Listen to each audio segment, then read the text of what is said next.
Let's plant some sugar snap peas. I'm going to be planting them in this raised bed here behind me. I'm going to be showing you how I've prepared the soil previous to now. I'm going to show you what I do to it to get ready to plant them. I'm going to show you planting the sweet sugar snap peas as well as putting up my trellis for them to grow on a little later on. And then later in the year, I'll be showing you a video about how they produce through the year. So welcome to Do It Yourself with Wayne. Our channel is all about helping you learn how to do things yourself to save money. So if you're interested in saving money, subscribe to our channel and we'll help you with that. So let's get on with planting these sugar snap peas. We'll be planting our peas in this raised bed here. Now, this is my oldest raised bed. I think I've got 6 now, 3, 4, 5, yeah, I got 6. This is the oldest one. And we're always amending the soil every year. So we've got some really good soil here. But even if you didn't, talking about fertilize, peas tend to produce their own nitrogen. So you don't have to add a lot of nitrogen fertilizer. If you look at your fertilizer, typically you'll have numbers like 10, 10, 10. That first number is your nitrogen. So you don't really need that. In our case, we got a wood stove and we've added ashes from the wood stove in this. That basically is the third number of your 10, 10, 10, which is NPKs, nitrogen, potassium, and phosphorus. We may add some Epsom salt, which would give you the middle number of your 10, 10, 10 kind of fertilizer, but we probably don't even need that, so I don't even know if I'm going to add that. But just a little background about this raised bed. It's 4 feet wide, it's 16 feet long. We're going to be planting this half and only this side of it. I'm going to be pulling the leaves back. I'll make 2 rows and I'll plant my peas there, and later we'll be putting up the trellis in this area for the peas to grow on. So let's get going with that. Now I'm just using a traditional garden rake. I'm just going to pull these leaves back until I get down to the dirt. About like so. Got a stump right there. If you watch some of my older videos where we've had stuff here, you may have seen stumps that our trellis was attached to. Got all kinds of earthworms in here too. That's always a good sign. In the past, before the stumps rotted out, we attached our trellis to those stumps. But at this point I have to do something different because the stumps are rotted out.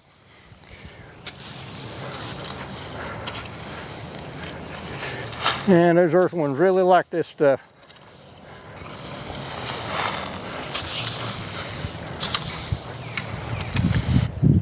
Now I'm going to take my garden hoe and just put me 2 small trenches down through here. They don't need to be very deep. About 1 inch deep, maybe 3/4 of an inch would be plenty. I'm not going to measure this obviously. Just something like that. I'll come over here, I'm going to do 1 more. Making my rows maybe 1 foot apart, something like that. And there's that stump. And I'll continue the row on the other side of it. So that's how I do my rows. Now let's plant some peas. Now this is what our peas look like to start with right out of the package. And I'm just going to take them and plant them in my rows. The manufacturer said, or the grower, Burpee, says about 2 inches apart. And your rows about 1 inch deep. And then when they start coming up, thin them out to about 6 inches apart. So that's what I'm going to do. I'm going to stop here because of my stump. Just pull some dirt over them. And then we'll water this and wait for them to grow.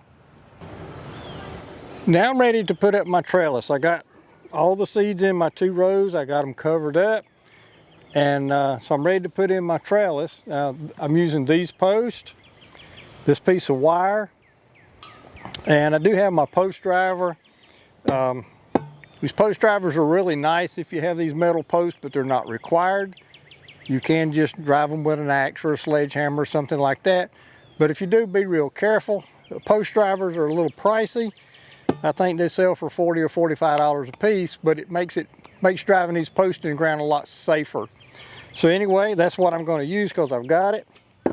And as far as these posts are concerned, on price, They'll cost you between about $6 and $11 or $12 a piece, depending on the height. And some people say, well, that's awful expensive. But some of these posts I've got, I've probably had them for 20 years. So if you divide that price by 20 years, that's pretty cheap. If you use wooden posts, they're gonna last you a year or two, maybe 3 if you're lucky, and then you gotta replace them. So I think these things are a bargain at their price. This wire mesh that I'm using is actually a mesh for reinforcing concrete. You can get this at your big box stores or any place that would sell stuff for concrete. But it's 7 feet long, and I forget, it's about 40, 45 inches tall. I don't remember, it's something like that. But I've used these I've had some of these that I've probably had close to 20 years. You know, so it's a good value if you continue using them. A lot of people use string and stuff, but you got to redo that every year. And over time, that expense adds up too. These, I just keep reusing them. So in the end, I think it's a good value for a trellis. Now for putting my post in the ground, I just turn them so that these little tabs on here are both facing the same direction, usually to the outside or the close side of my raised bed. Just kind of push them down. I don't want it there, right there. And then I use my post driver to drive it on down. So let's do that now.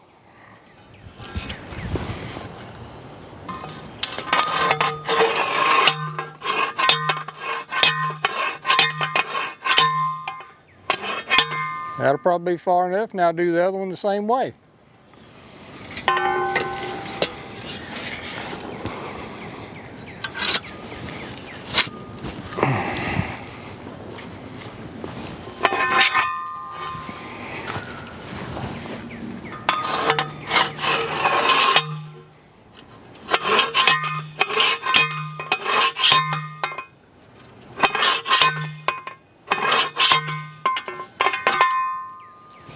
Okay, that looks like about the right height. It's good if you get them about the same height. That way your panel doesn't look crooked. So now I just hang it on those little tabs.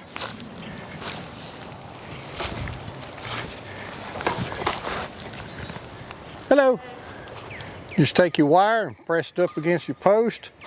Slide it down on those tabs. As long as you get one close to the top, one close to the bottom, that's all you need, and that's it for the trellis. And it's ready to go. As the peas start to grow, I'll just train them toward this wire. They'll just weave back and forth and hang on to the wire, and I got a nice trellis that'll last me the whole season for these peas. So that's it for the trellis. So that's how I plant my sugar snap peas. The only thing I got left to do is just pull my mulch back over on this side a little bit, and maybe give them a little bit of water. But as damp as that soil is, they probably don't need much, if any. But I will hit them with a little bit just because. And you may have also noticed the little pipe down at the end. I have drip irrigation set up in all my raised beds, so we'll be installing that a little later. I always pull those lines back out in the winter time so I can put leaves in and amend the soil and things. So we'll be installing that. If you're interested in drip irrigation, I've got a video about that. I'll put a link in the description for that. And on the far side of this bed, I'll probably plant some lettuce and maybe a few little things like that. That, you know, kind of cold weather crops. Lettuce, just like the peas, can take a little bit of frost, but not too much. So I'll probably plant some of those over there. So anyway, that's it for this episode. I really appreciate you visiting. Really wish you'd click like and share with your friends and click subscribe and do all those things. It really helps us grow to bring you more videos and teach you how to do things to save money, and that's what we're all about. So at this point, thank you for visiting. Do it yourself with Wayne, and we hope you have a great gardening season.